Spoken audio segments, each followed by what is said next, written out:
Finally আজ এই পিকটাকে বিক্রি করার সিদ্ধান্তটা নিয়েই নিতে হলো। আজ হলো 26শে জানুয়ারি, রিপাবলিক ডে। তো ম্যাডামকে তো যেতে হবে সকাল সকাল স্কুলে, সকাল 7টার সময় স্কুলে প্রেজেন্ট হতেই হবে। তো সকালবেলা ঠান্ডার মধ্যে কাঁপতে কাঁপতে চলে গেলাম ম্যাডামের স্কুলে ম্যাডামকে ড্রপ করে দিয়ে এসে এখন চলে গেলাম ফার্মে গিয়ে দেখি পিগগুলো দেখো হিট বাল্বের নিচে কত সুন্দর শুয়ে আছে।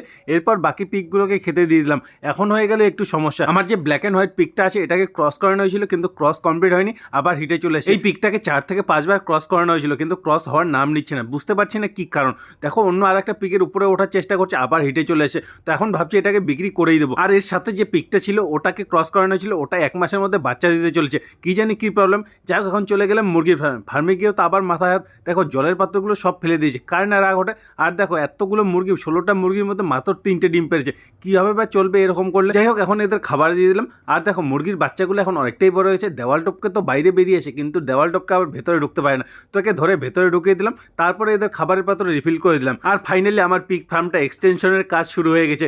আমার যে নতুন জমিটা কিনেছিলাম ওটার মধ্যে ভরাট ফেলার কাজ চলছে, ওটা ভরাট করে নতুন মাটি ফেলে তারপর পিক ফার্মটাকে এক্সটেন্ড করব। ওই জন্য কাজ তো শুরু হয়ে গেছে। এর মধ্যে দেখি ম্যাডামও চলে এসে, তো ম্যাডাম এসে রান্না করতে চালু করে দিল। আমিও ততক্ষণ ফটাফট স্নান করে নিলাম। স্নান করতে করতে রান্নাও কমপ্লিট, তো ফটাফট খেয়ে নিলাম। আর যে পিকটাকে বিক্রি করার কথা চলছিল ওটাকে দেখার জন্য একজন পাইকার চলে এসেছে। পিকটার ওজন 70 থেকে 80 কেজি হবে, মাত্র 14,500 টাকা দাম বলছে। তোমরা যদি কেউ পাইকার হয়ে থাকো বা পাইকারের নাম্বার থাকে নিচে কমেন্ট করে একটু জানাতে পারো, আমি কল করে নেব।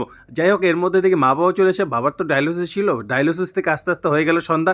আর মাকে আনতে বলেছিলাম পিগলিটগুলোর জন্য আয়রন ইনজেকশন। যে আয়রন ইনজেকশনটা আনতে বলেছিলাম ওই আয়রন ইনজেকশনে তো পাইনি। আয়রন ইনজেকশন সাথে ভিটামিন বি কমপ্লেক্স। তো এখন চিন্তা করছি এটা ইউজ করলে কোনো সাইড এফেক্ট হবে কিনা। তোমরা যারা পিগ ফার্ম করো একটু অভিজ্ঞতা আছে, তোমরা একটু নিচে কমেন্ট করে বলো এটা ইউজ করতে পারবো কি পারবো না।